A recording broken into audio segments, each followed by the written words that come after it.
Terima kasih sekali lagi buat kesempatannya, kehormatannya. 1 bulan ini kita bisa bersama-sama berdoa dan belajar firman. Terima kasih buat Yongki dan Tante, ya juga seluruh keluarga besar BMC New York. Ya, pada kesempatan hari ini, saya ingin mengajak kita merenungkan.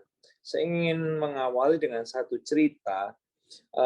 Saya membaca cerita dari Reader's Digest. Cerita yang sangat menarik sekali, kehidupan orang yang bernama Maci. Nah, kenapa ini menarik? Karena kehidupan anak ini cukup kasihan menurut saya secara pribadi. Ya. Papa mamanya itu adalah orang yang dua-duanya itu pemakai narkoba berat. Di usia 2 tahun, papanya Maci ini meninggal dunia. Dan kemudian Maci harus tinggal dengan mamanya yang adalah pemakai narkoba yang sangat berat. Yang saya baca dan sangat mengenaskan adalah waktu Maci kecil, dia itu sering berangkat ke sekolah tanpa bawa makanan karena mamanya itu hangover kena narkoba. Bahkan seringkali kalau Maci ini sakit, dia seringkali itu diabaikan atau dilalaikan sama mamanya sendiri karena mamanya di bawah pengaruh obat-obatan. Nah, cerita yang sangat mengenaskan dari anak ini adalah waktu dia kecil, dia itu pernah sakit panas. Saking tinggi panasnya, mamanya tidak mengurusin dia karena pengaruh obat-obatan yang terjadi. Maci ini karena panas di dalam tubuhnya, dia menjadi tuli. Sehingga waktu dia bertumbuh di sekolah, dia jadi sasaran bullying dari kawan-kawannya. Membayangkan anak ini di rumah sudah seperti itu, kemudian dia jadi tuli juga seperti itu, ya, di sekolah jadi sasaran bully, kita bisa membayangkan betapa robeknya dan hancurnya jiwa seorang anak Maci ini. Dan seringkali kadang dia mau berangkat ke sekolah pun dia ketakutan karena apa? Trauma dibully oleh kawan-kawannya. Nah, singkat cerita, Maci di usia 11 tahun, mamanya meninggal dunia karena overdosis kena narkoba. Nah, waktu mamanya meninggal dunia, Maci akhirnya dibawa oleh tantenya untuk dicarikan program foster parents, orang tua asuh. Akhirnya nggak lama, mereka menemukan foster parents, orang tua asuh yang menyediakan makanan, tempat tinggal, perawatan kesehatan bagi Maci seperti orang yang mengasihi dia. Nah, tapi karena ini hanya foster parents, dia bukan diadopsi, maka posisinya itu tidak selamanya bersama dengan keluarga ini. Nah, keluarga yang menjadi foster parents atau orang tua asuh dia sementara waktu, itu berkata seperti ini tentang kondisi kejiwaan Maci. Anak ini sangat membutuhkan cinta kasih keluarga. Jiwa dan emosinya akan tetap kosong kalau dia tidak menemukan keluarga yang bisa mencintai dia seutuhnya. Nah, singkat cerita, Maci terus bertumbuh di usia SMA ketika dia disuruh menggambarkan apa yang menjadi keinginan dia. Secara surprisingly, Maci itu menggambarkan dia ada di tengah, kemudian digandeng seorang ayah, kemudian di satu sisi digandeng seorang ibu, ya.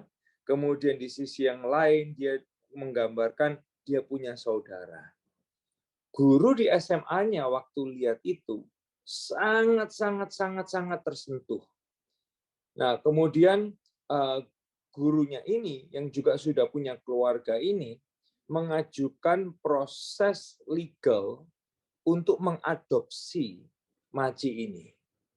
Nah, lewat proses yang cukup panjang, akhirnya terwujudlah harapannya. Maci punya keluarga yang mengadopsi dia, yang mencintai dia. Ketika dia diadopsi, ini yang terjadi. Nama belakangnya berubah. Alamatnya berubah. Kondisi jiwa dan emosinya juga berubah. Dan mamanya yang baru ini dia berkata seperti ini. Mau usia 7 tahun, usia 17 tahun, atau usia 70 tahun, semua orang membutuhkan lingkungan yang mencintai, yang menerima, dan menghargai.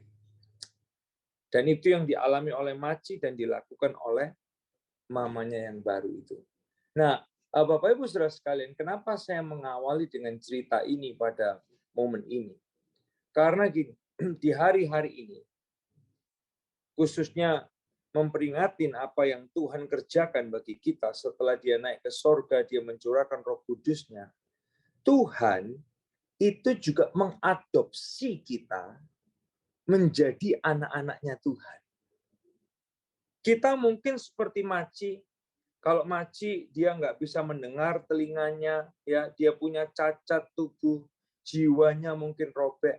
Sebagian kita mungkin adalah orang-orang yang jiwanya pernah tersakiti, emosinya pernah terlukai.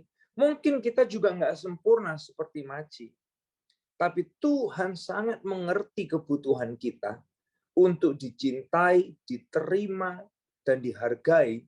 Dan ini yang Bapa di sorga lewat Roh Kudus-Nya, dia itu adopsi kita. Di mana ayatnya tentang Tuhan mengadopsi kita? Roma 8 ayat yang ke-15 sampai ayat yang ke-17. Ini ayat yang powerful sekali. Orang yang bernama Paulus yang dulunya jauh dari Tuhan dan dia ngalamin diadopsi Tuhan menjadi anak Tuhan. Dia bilang gini, Roma 8 ayat 15 sampai yang ke-17. Sebab kamu tidak menerima roh perbudakan yang membuat kamu menjadi takut lagi.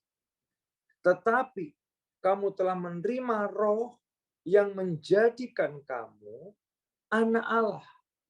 Oleh roh itu, Roh Kudus Tuhan yang tinggal di dalam kita, ya, kita berseru, ya Aba, ya Bapa.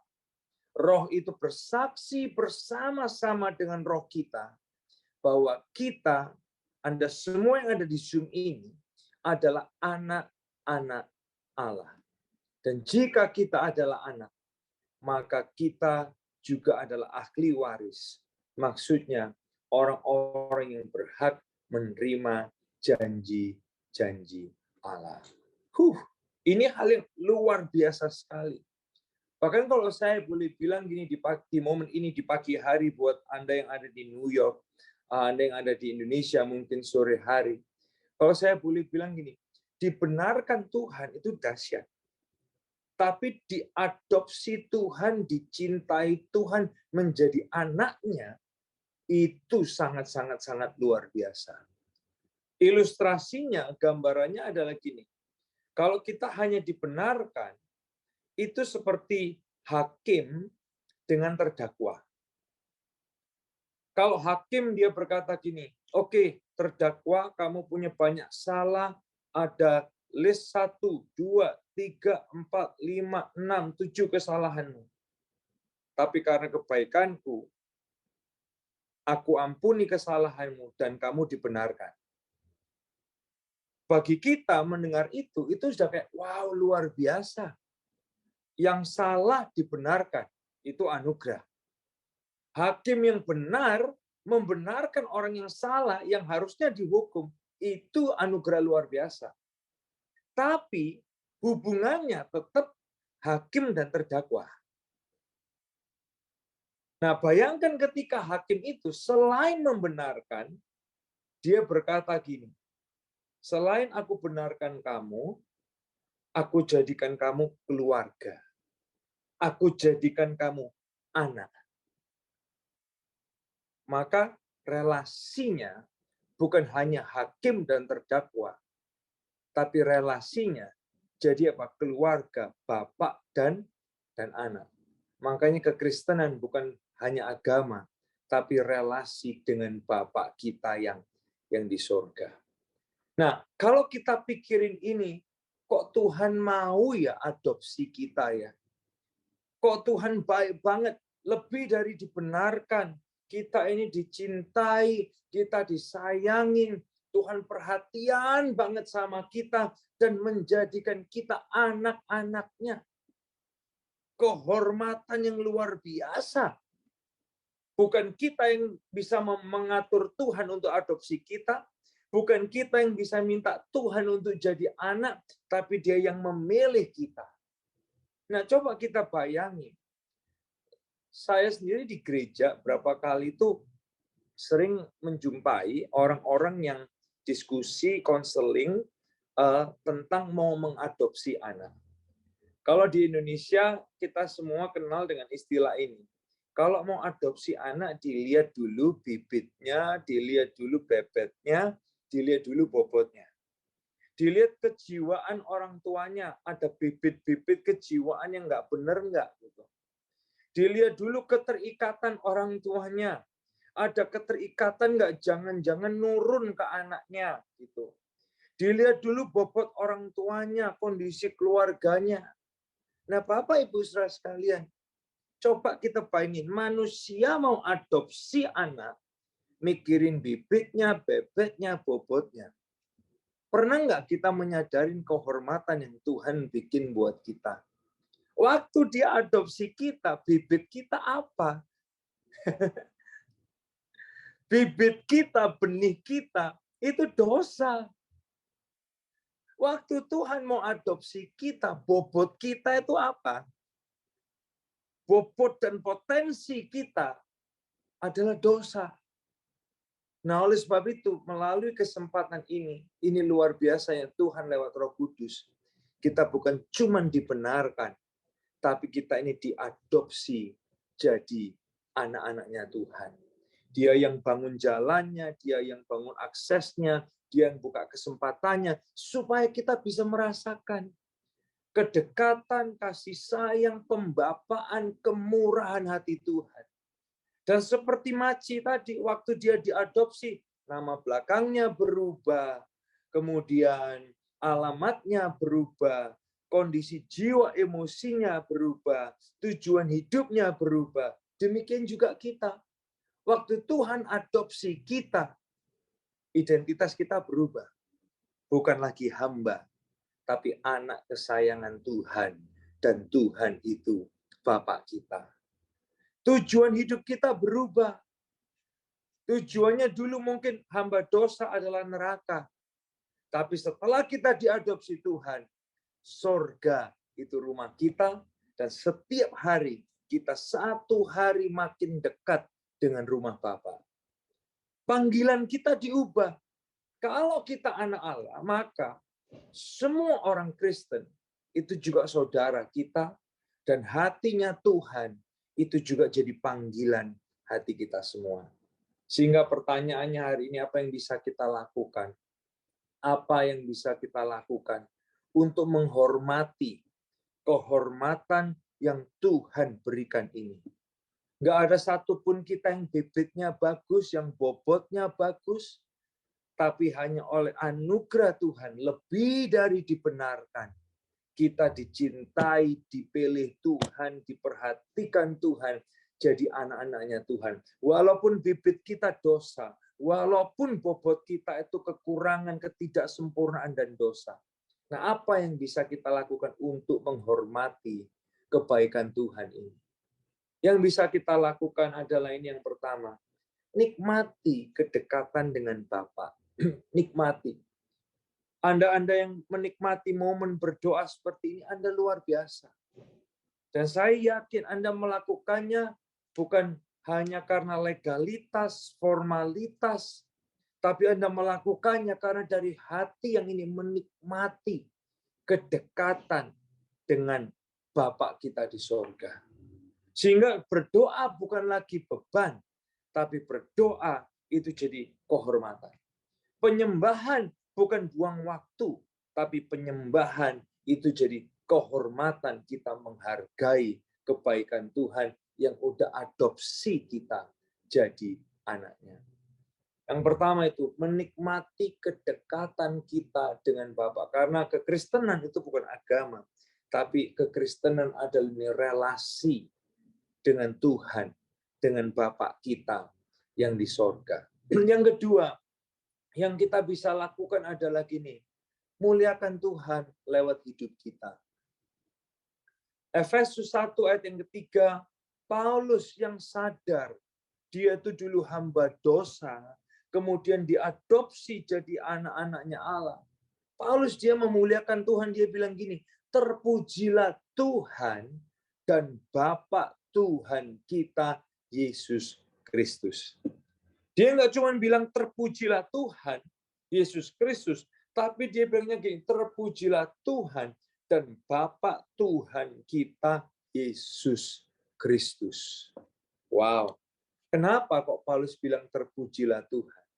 Karena gini, di dalam Kristus Tuhan udah kerjakan hal-hal yang tidak bisa kita lakukan untuk diri kita sendiri. Kita tidak bisa membenarkan diri kita sendiri, kita tidak bisa membuat diri kita untuk jadi anak-anaknya Tuhan, tapi di dalam Kristus Tuhan kerjakan hal-hal yang kita tidak bisa lakukan untuk diri kita sendiri. Makanya Tuhan layak dapat pujian, Tuhan layak dapat kemuliaan yang terbaik dari hidup kita, Tuhan layak dapat kesaksian yang terbaik melalui setiap kehidupan kita.